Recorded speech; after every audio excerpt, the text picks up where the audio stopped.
Oh God, why am I so weird? Hi, my name is Jake, and I am a bookish drummer.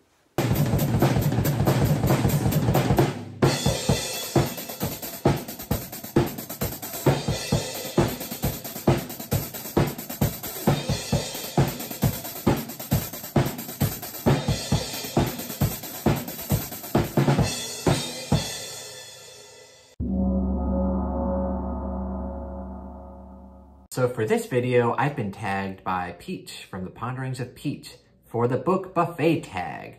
And it doesn't help that I'm filming this while I'm fasting. I have not had breakfast and I'm trying to wait to eat after I start filming or after I film. So this might not help. I'm actually kind of hungry, so who knows? I might get a snack while I film this. I don't know. You can't tell me what to do. No, yeah, you can't tell me what to do. Clearly hunger is getting the best of me, so let's go ahead and jump right into it.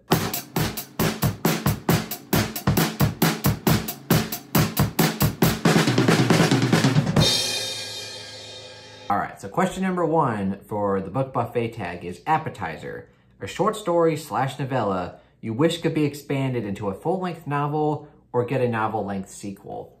So for this one, I'm gonna kind of cheat, and I'll explain why. And that would be Tough Voyaging, which is a 80s sci-fi novel written by George R.R. Martin. Now I say novel because it's more of a fix-up novel, and it's actually sort of like 7 short stories that are kind of interwoven together to make like a loose narrative. So it's not quite like a typical, like just straightforward novel.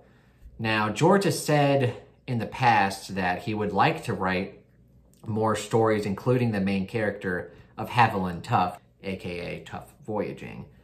And of course, he's probably never going to get to them because he's still working on Winds of Winter. So we'll probably never get it, but I loved this book so much. It's definitely super underrated in terms of George R.R. Martin because almost no one has read this book and it's terrific.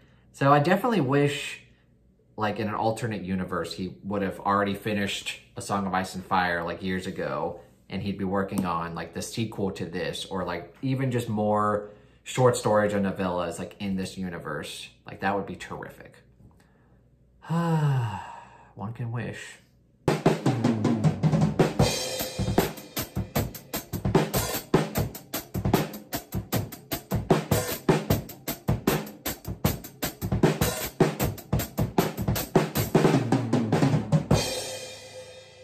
All right, question number 2 is very interesting. Salad bar. Pick 3 ingredients that would be in your ideal book salad. It was very hard to pick, but like these 3 things, like if you have all of these together, you're gonna have a very delicious book. I need to stop using food metaphors because I'm getting hungry. But one of the things is multiple timelines, which is easily my favorite book trope, right? Like I love books that flash back and forth between the present and the past, or like just 2 different timelines, or maybe even 3, I don't know. But yeah, I love when books just jump back and forth like that. Another thing, especially for audiobooks, because I tend to do immersion reading, right? So I read an audiobook while I have the physical copy in my hand. So one thing that I like is full cast narration, where you get a whole bunch of narrators, not just one, and it's a full cast, so they narrate all of the characters in the story instead of having one person narrate all of them. I love when audiobooks do that, such as The Themis Files and Daisy Jones and the Six, right? So there's a reason why those are some of my favorite books of all time. So that would be a very good ingredient. And then another one is characters with a unique and distinct voice. So I hate reading bland characters, or when an author like intentionally writes a person to be kind of like an everyman.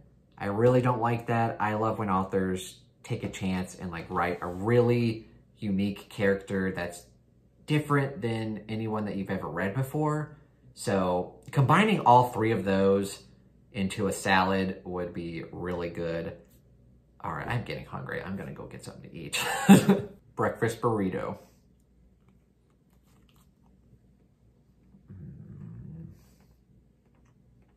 Worth it.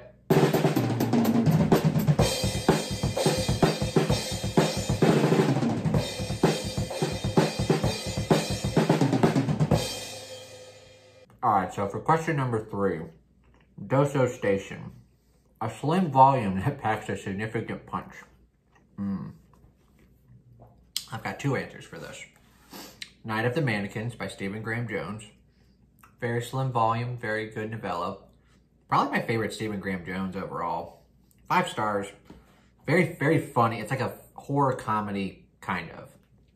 Very good. And then we have The Goners by L. Stevenson. Very good. And again, very short, but it definitely packs a significant punch. Just like this bean burrito. Not a bean burrito, you idiot. It's a breakfast burrito.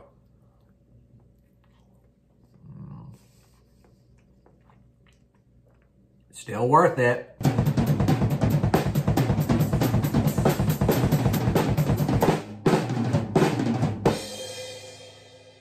And question number 4 is Pasta, a book that brings you comfort, leaves you fully satisfied and content when you're done with it.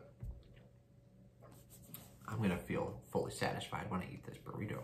But the answer to this one is Drums, Girls, and Dangerous Pie. I've read this several times. It's definitely a comfort read, and it definitely leaves me satisfied. This is just turning into like a weird food channel now, just me eating a burrito.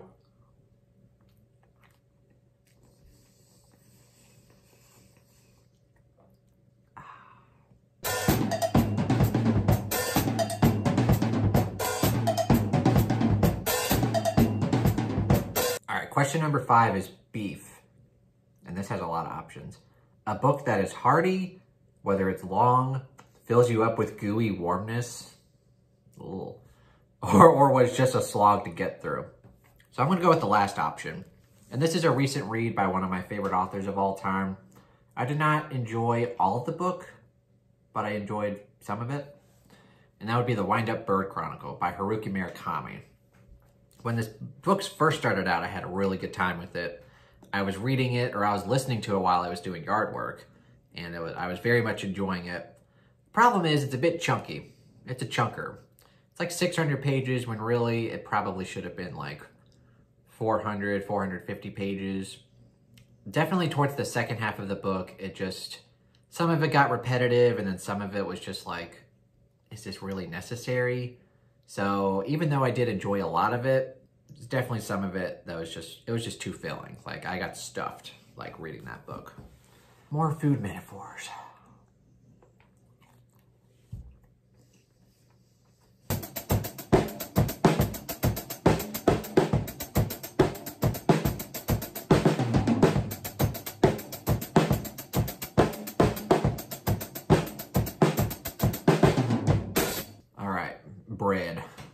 Bread. That's just a funny way to say it. Bread. Talk about a book you fight with other people about. There's probably a lot of books that I fight people about.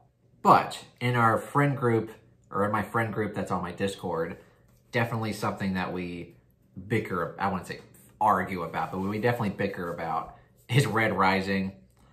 A lot of people love this series, especially book 2. And when I went into it, people definitely said like, oh, book 1 is good, but then book 2 is where it gets great. Book 1, I really struggled with. I did not like Darrow in the slightest, which is really unfortunate because he's the main character and you get the whole story told from his perspective. And I just didn't vibe with it. I didn't like where the story went. That's the other thing too, like the first 50 pages are pretty good, but then the direction it goes in, it's just like, ugh, this is bad. And then I DNF'd book 2, which I just didn't care. So there were like 2 dudes fighting like to the death. And I'm just like, I really honestly don't give a shit who wins this fight. So I just DNF'd it. And yeah, we sometimes bicker about this book and the series and the author, whatever.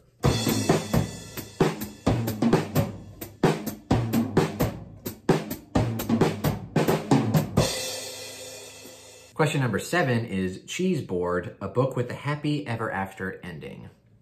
Now, of course, I'm going to have to go with A Game of Thrones by George R.R. Martin. Just kidding.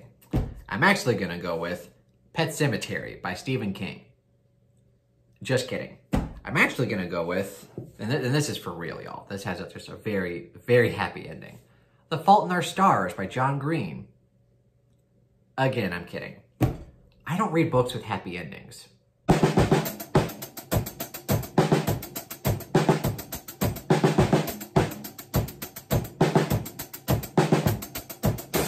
So for question number 8, I don't have the question here. I just have the title of the question, Chocolate Fountain. I don't remember what the question is, and then I just tried to look it up on Pete's channel. He doesn't have the questions on it, so I'm just like, I don't know, but Chocolate Fountain. And apparently my answer is to dip in and out. Otherwise, I get bored or burnt out. I need new genres and styles constantly. Even for favorite series of mine. Can't read them back to back. That is my answer for a question that I don't remember what the question is. I'll probably, in post, I'll link it down here. I'll post it somewhere, hopefully. But yeah, I mean, I like chocolate.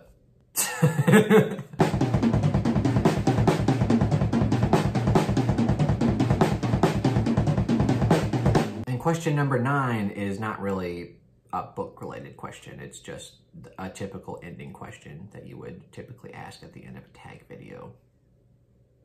So yes. Who's invited? And for me, I'm not going to tag anybody. I'm just going to say it's an open invitation. Just remember to BYOB. Bring your own books.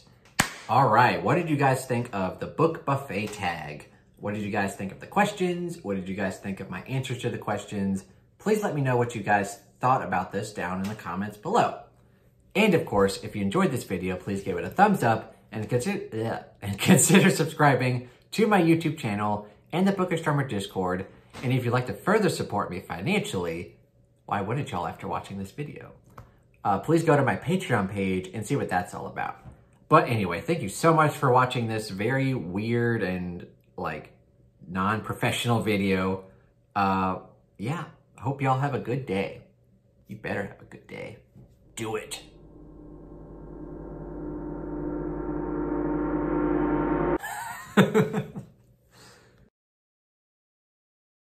Got a breakfast burrito. I got a breakfast burrito. All right, number 4 is pasta. And there's a lot of options for this. A book that brings you comfort, leaves you fully satisfied and content when you're done with it. Oh, that's the only options. Question number 7 is Cheese Board, a book with a happy ever after. Dumbass. And question number 8, Chocolate Fountain, dip in and out, otherwise I get bored. Wait.